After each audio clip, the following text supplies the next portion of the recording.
Europe's energy crisis deepened this week as Hungary and Slovakia openly challenged Brussels' sanctions strategy while Russia tightened its grip on fuel exports.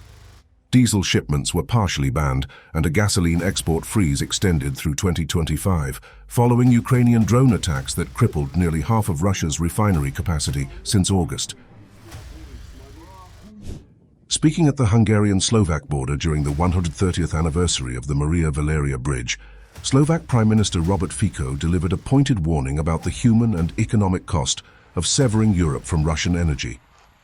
No one should dictate to us where we will obtain oil and gas from, because according to international law, it is a sovereign country that decides on its energy mix.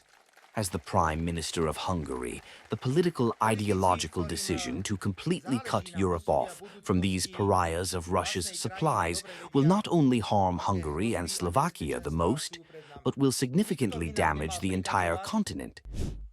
Fico stressed that European leaders ignoring national sovereignty risk economic and political backlash.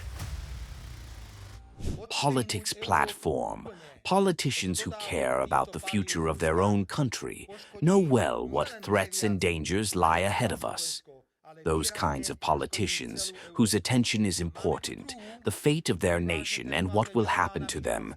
They know how many bad things we have to face and how many threats are against us. Hungarian Prime Minister Viktor Orban reinforced Fico's defiance, using the Maria Valeria Bridge as a metaphor for European vulnerability. It's no coincidence that this bridge has been destroyed twice. Then let's talk about the fact that it's not good for us that this bridge was already destroyed in the First and Second World War. Ladies and gentlemen, we did not want either of these wars. Neither the Hungarians nor the Slovaks wanted to participate in either of the world wars.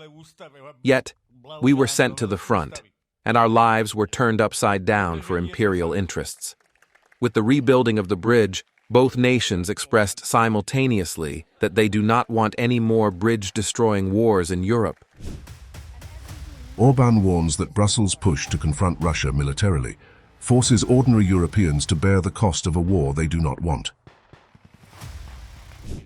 Just like the old empires that oppressed us, now the European Union is also a warlike project. In Brussels, they openly state that the task of the next decade is to defeat Russia on the Eastern Front. In Brussels, they openly say that after the second decade, they will match the Russians on the defense front. That is, every European individual, every European economic entity, and every European nation-state should serve this goal if they belong to the Union. We Hungarians do not want this. Yet they want to force us into it, and my dear friends, this is called oppression. We are not very surprised by it, as we have seen such things before. Russia framed its export curbs as a protective measure for domestic supply, but European markets reacted swiftly. Diesel futures hit multi-month highs, while refiners scrambled to secure alternative shipments from the Middle East and the United States. Analysts warned that if the bans persist through winter, industrial transport and heating sectors across Europe could face severe strain. Meanwhile, Ukraine continued its campaign against Russian energy infrastructure. Vyacheslav Gladkov, governor of Russia's Belgorod region, confirmed the impact of Ukrainian attacks. The enemy hit infrastructure. We are currently assessing the damage. There are significant disruptions in the power supply. We are now working to address the consequences and will take all possible measures to first connect backup generation where necessary and possible, and to restore supply. Fico and Orban's defiance exposes Brussels' push for a warlike Europe.